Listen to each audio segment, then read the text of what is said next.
Hello guys, welcome to the एलियस। और आज के वीडियो में हम पढ़ने वाले हैं मॉडल ऑफ आइटम, जो नील बोर नाम का एक साइंटिस्ट था। ये नाम है उसका, पूरा नाम ऐसे है उसका, नील बोर। तो इस नाम का एक साइंटिस्ट था, उसने एटम का एक मॉडल दिया था। इससे पहले हमने दो साइंटिस्टों के मॉडल देखे थे एटम के। सबसे पहले जे थॉमसन, वीडियो देख लेना, ये सब इंपॉर्टेंट है। फिर उसके बाद उसने जे थॉमसन की जो कमियां थी वो रुदरफोर्ड ने पूरी करने की कोशिश करी थी। और फिर लास्ट में नील बोर ने एक मॉडल दिया था एटम का। तो हमने पढ़ा था रुदरफोर्ड मॉडल ऑफ एटम ऐसा कुछ था कि ऐसा होता है एटम, बीच में उसके न्यूक्लियस होता है, और इलेक्ट्रॉन जो रिवॉल्व हो रहे हैं, ये वो ठीक से नहीं बता पाया था कि वो कैसे इलेक्ट्रॉन रिवॉल्व हो रहे हैं। क्यों, अगर वो रिवॉल्व हो रहे हैं तो वो एनर्जी रेडिएट करेंगे, और एनर्जी रेडिएट करेंगे तो फिर फाइनली उनकी एनर्जी खत्म हो जाएगी और वो न्यूक्लियस में जाके गिर जाएंगे। ये सब वो चीजें एक्सप्लेन नहीं कर पाया था तो रुदरफोर्ड मॉडल ऑफ एटम। तो नील बोर ने ये सारी चीजें भी एक्सप्लेन की थी। तो हम समझ लेते हैं Niels Bohr model of atom क्या है। तो Niels Bohr model of atom majorly बात तो वही यही कहता है कि भाई एटम में बीच में उसके पॉजिटिवली चार्ज न्यूक्लियस होता है, जो कि आपके रुदरफोर्ड ने भी कहा था। ये पॉजिटिव चार्ज, ये न्यूक्लियस है, मैं डार्क कर देता हूं, ठीक है। ये पॉजिटिवली चार्ज न्यूक्लियस होता है, ये नील बोर ने भी कहा। लेकिन उसने ये एक्सप्लेन किया, नई चीज क्या एक्सप्लेन की बोर मॉडल ने, आप ध्यान से सुन लो, नई चीज क्या एक्सप्लेन की। नील बोर ने ये बोला कि जो इलेक्ट्रॉन रिवॉल्व हो रहे हैं, जो कि रुदरफोर्ड नहीं बता पाया था, क्योंकि रुदरफोर्ड कह रहा था बस इलेक्ट्रॉन चारों तरफ है, पर कैसे रिवॉल्व हो रहे हैं। अगर रिवॉल्व कोई भी चार्ज पार्टिकल होता है, इलेक्ट्रोनेगेटिव चार्ज पार्टिकल होता है, तो कोई भी चार्ज पार्टिकल है, इलेक्ट्रॉन जैसे नेगेटिव है, तो अगर उसको हम रेडिएट करेंगे, उसके अंदर एक्सेलरेशन होगा। अब गोल गोल घूमेंगे तो एक्सेलरेशन होगा। तो किसी भी चार्ज पार्टिकल में फिजिक्स का नियम यह है कि किसी भी चार्ज पार्टिकल में अगर एक्सेलरेशन होता है तो वो एनर्जी रेडिएट करते हैं। मैंने आपको प्रीवियस वीडियो में सारा एक्सप्लेन किया है कि वो एनर्जी रेडिएट करते हैं। तो अगर एनर्जी रेडिएट करेंगे या घूमेंगे तो एक पॉइंट पे एनर्जी खत्म भी होगी, और एनर्जी खत्म होगी तो वो इलेक्ट्रॉन जाके न्यूक्लियस में जाके गिर जाएगा, और न्यूक्लियस में जाके गिर जाएगा तो एटम क्या होगा, अनस्टेबल हो जाएगा। तो फिर एटम अनस्टेबल हो जाएगा, मतलब मैटर एग्जिस्ट ही नहीं करता। पर हमें तो पता है कि मैटर एग्जिस्ट करता है। मैटर मतलब कोई भी जो दुनिया में सामान है वो सब मैटर कहलाता है, तो वो एग्जिस्ट करता है, हमें तो पता है। तो अगर वो मैटर एग्जिस्ट करता है तो यानी कि एटम स्टेबल रहता है। तो वो स्टेबिलिटी एटम की रुदरफोर्ड मॉडल ने एक्सप्लेन नहीं की थी, पर नील बोर कैसे एक्सप्लेन कर रहा है, ध्यान से सुनो, ठीक है। ये तो बस मैं आपको प्रीवियस वीडियो का रुदरफोर्ड मॉडल का समझा रहा था। अब आते हैं बोर मॉडल क्या कह रहा है। बोर मॉडल ये कह रहा है कि न्यूक्लियस है जो कि पॉजिटिवली चार्ज है, ठीक है, वो तो आपके रुदरफोर्ड ने भी कहा था। लेकिन उसने एक एक्स्ट्रा बात ये कही कि जो इलेक्ट्रॉन रिवॉल्व हो रहे हैं न्यूक्लियस के चारों तरफ, वो ऐसे ही नहीं रिवॉल्व हो रहे, वो एक पर्टिकुलर ऑर्बिट में रिवॉल्व होते हैं। एक पर्टिकुलर ऑर्बिट में रिवॉल्व होते हैं, और हर ऑर्बिट का अपना एक एनर्जी होती है। ध्यान से सुनना, बोर ने क्या कहा कि इलेक्ट्रॉन जो रिवॉल्व हो रहे हैं, वो हर इलेक्ट्रॉन एक पर्टिकुलर ऑर्बिट में ही, उसको जो ऑर्बिट एसोसिएट किया जाएगा उसी में वो, मतलब जो होता है एसोसिएट किया होता है उसी में वो रिवॉल्व करता है, और उस ऑर्बिट की अपनी एक स्पेसिफिक एनर्जी होती है। जैसे फॉर एग्जांपल ये एक ऑर्बिट है, फिर और ये दूसरा ऑर्बिट है, फिर ये तीसरा ऑर्बिट है। ऐसे करके ये ऑर्बिट में इलेक्ट्रॉन आपके रिवॉल्व कर रहे हैं। ऑर्बिट में जैसे ये इलेक्ट्रॉन है, ये इस ऑर्बिट में रिवॉल्व कर रहा है, ये वाला इसमें रिवॉल्व कर रहा है, ये इसमें रिवॉल्व कर रहा है। तो ये जो ऑर्बिट है, जो न्यूक्लियस के सबसे पास वाला ऑर्बिट है, उसका नाम दे, ऐसे आप नोमेनक्लेचर ये कि उसको हम के ऑर्बिट बोलते हैं, नाम दे रखा है बस, KL-M-N, ठीक है। तो मैं येलो से लिख देता हूं। तो ये न्यूक्लियस के सबसे पहले वाले को के बोलते हैं, फिर एल बोलते हैं, फिर एम बोलते हैं, फिर उससे बाहर भी अगर कोई ऑर्बिट होगा, डिपेंडिंग के कितने इलेक्ट्रॉन है, तो उसको एन बोलेंगे। तो इस तरह से नाम, ये ऑर्बिट के नाम दे रखे हैं, और हर ऑर्बिट की अपनी एक स्पेसिफिक एनर्जी होती है, ठीक है, अपनी एक स्पेसिफिक एनर्जी होती है। और अगर इलेक्ट्रॉन को एनर्जी ज्यादा मिल जाती है, अगर मान लो इलेक्ट्रॉन को एनर्जी ज्यादा मिल जाती है, उसकी एनर्जी इंक्रीज हो जाती है, हम किसी तरह से एनर्जी सप्लाई कर देते हैं। ये बड़ी क्लास का कॉन्सेप्ट है, आप 9th के बच्चे हो, तो अगर कंफ्यूजन हो रही है तो आप बस इतना समझो कि इलेक्ट्रॉन जो न्यूक्लियस के चारों तरफ घूमते हैं, वो स्पेसिफिक ऑर्बिट में घूमते हैं, और हर ऑर्बिट की अपनी एक एनर्जी होती है। हर ऑर्बिट की अपनी एक एनर्जी होती है। फॉर एग्जांपल, अगर इलेक्ट्रॉन को, अभी आप बस ऐसे समझो कि इलेक्ट्रॉन को कोई एनर्जी सप्लाई होगी, वैसे एनर्जी सप्लाई होती है फोटो इलेक्ट्रिक इफेक्ट होता है वो, बड़ी क्लास में आप पढ़ोगे 11th-12th में, कि वो एनर्जी सप्लाई की गई।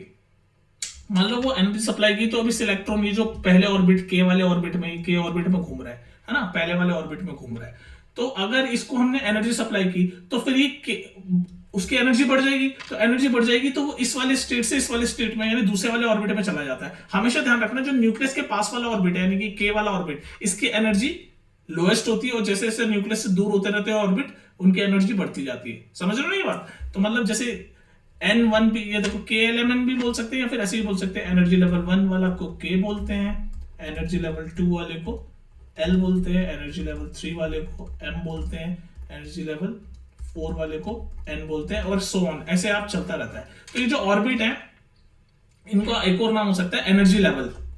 ये सब वर्ड यूज करेंगे बुक में तो आप कंफ्यूज मत होना, ये सब मतलब एक ही बात है। एनर्जी लेवल, एनर्जी शेल,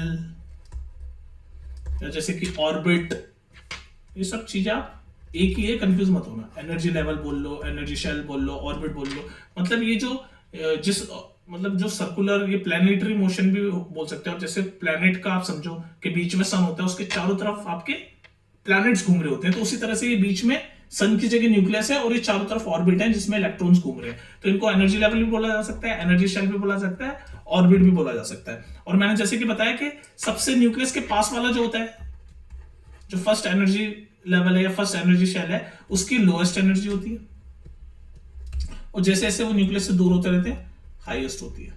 ठीक है, तो जैसे इस वाले डायग्राम में आप देखो तो ये K है, तो इसकी सबसे लोएस्ट एनर्जी लेवल होगा, और ये N वाला सबसे बाहर वाले की हाईएस्ट होगी। ठीक है, तो इसने, अब देखो बोर मॉडल ने ये कंफ्यूजन दूर कर दिया कि भाई इलेक्ट्रॉन अगर एनर्जी उन एक पॉइंट पे थक जाएंगे, थकते नहीं है वो, अपनी एनर्जी अगर रेडिएट करते हैं तो वो एक ऑर्बिट से, मतलब लोअर वाले ऑर्बिट, मान लो ये वाला इलेक्ट्रॉन है ना, ये घूम रहा, अब इसकी एनर्जी मान लो रिलीज हो गई, कम हो गई, तो फिर ये नीचे वाला चल जाएगा, डायरेक्ट न्यूक्लियस में नहीं चला जाता, फिर वो नीचे वाले ऑर्बिट में चल जाता है, लोअर एनर्जी लेवल में चला जाता है। और अगर एनर्जी इंक्रीज हो गई तो वो हायर वाले एनर्जी लेवल में चल जाता है। आपको पता है ना, लोएस्ट वाला जो न्यूक्लियस के पास वाला एनर्जी लेवल है वो लोएस्ट है, और हाईएस्ट वाला जितना जितना दूर होता रहता है न्यूक्लियस से वो हाईएस्ट है। तो इस तरह से स्टेबिलिटी एटम की मेंटेन रहती है, इस तरह से स्टेबिलिटी एटम की मेंटेन रहती है। तो 9th क्लास के हिसाब से बस इतना ही था बोर मॉडल ऑफ एटम, यही था बोर्स मॉडल ऑफ एटम। क्या था कि भाई जो इलेक्ट्रॉन है वो ऑर्बिट में घूमते हैं, और हर ऑर्बिट के अपने, ध्यान रखना, ध्यान से सुनो मेरी बात, इलेक्ट्रॉन जो है वो ऑर्बिट में घूमते हैं, और हर ऑर्बिट के अपनी एक एनर्जी, हर ऑर्बिट के साथ एनर्जी, एक स्पेसिफिक एनर्जी एसोसिएट होती है। जैसे कि मैंने बताया कि न्यूक्लियस के पास वाले की कुछ एनर्जी होगी, फिर न्यूक्लियस से जैसे दूर होता रहेगा, और इनके नाम ऐसे देख सकते हैं हम, KLMN, इस हिसाब से नाम चलते हैं। फर्स्ट एनर्जी लेवल वाले के K नाम है, सेकंड एनर्जी लेवल वाले का L नाम है, थर्ड एनर्जी लेवल वाले का M नाम है। समझ गए ना बोर मॉडल ऑफ एटम? तो इसको वीडियो को कंक्लूड करते हैं कि भी बोर ने क्या क्या बताया शॉर्ट में। कंक्लूजन ये है, कंक्लूजन कि भाई बोर ने बताया, सबसे पहली बात तो उसने बताई कि न्यूक्लियस पॉजिटिवली चार्ज है, वो तो खैर आपको उसने ही बताया था, न्यूक्लियस पॉजिटिवली चार्ज है, ठीक है, वो तो हमें रदरफोर्ड ने बता दिया था। फिर उसने बोला कि इलेक्ट्रॉन्स है, इलेक्ट्रॉन्स रिवॉल्व इन ऑर्बिट।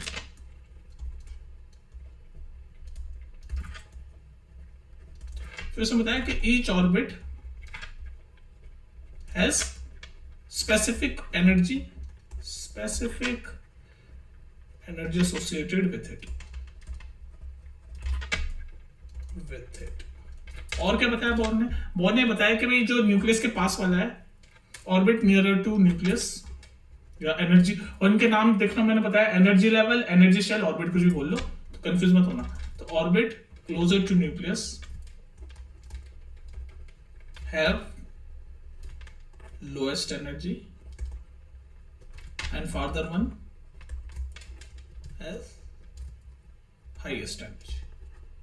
ठीक है, ये बताया इसने, और उनके नाम दे दिए भाई, KLM ऐसे चलता है। ये K वाला एनर्जी लेवल 1 वाला है, ये N मतलब एनर्जी लेवल, L वाला एनर्जी लेवल 2, M वाला एनर्जी लेवल 3, N वाला एनर्जी लेवल 4, और ऐसे ऐसे जितने भी ऑर्बिट होते हैं उस हिसाब से बातें चलती है। ठीक है, और छठी बात उसने ये बताई थी कि अगर मान लो कोई इलेक्ट्रॉन को हम एनर्जी सप्लाई करते हैं तो वो अपनी लोअर स्टेट से, लोअर स्टेट मतलब जो जिस वाले ऑर्बिट में है उससे हायर स्टेट में चला जाता है। ठीक है, और अगर उसकी एनर्जी हम एब्जॉर्ब करते हैं, एनर्जी उसकी ले लेते हैं, तो फिर वो हायर स्टेट से लोअर स्टेट में चला जाता है। तो इस तरह से it explains the stability of atom, it explains the stability of atom. तो ये सब चीजें मैंने शॉर्ट में लिख दी जो जो आपको एक्सप्लेन किया, ठीक है। तो ये बोर मॉडल ऑफ आइटम, इसको दोबारा पढ़ लेना, कोई कंफ्यूजन हो तो नीचे देख लेना। बाकी आप जैसे जैसे बड़ी क्लास में जाओगे तो इस पर पूरी इक्वेशंस, मैथमेटिकल सारी चीजें इसमें, लेकिन अभी 9th के लिए इतना बहुत है, ठीक है। ये सारी चीज समझ आ जाएगी तो बहुत है। चलो फिर मिलते हैं नेक्स्ट वीडियो में, टेक केयर।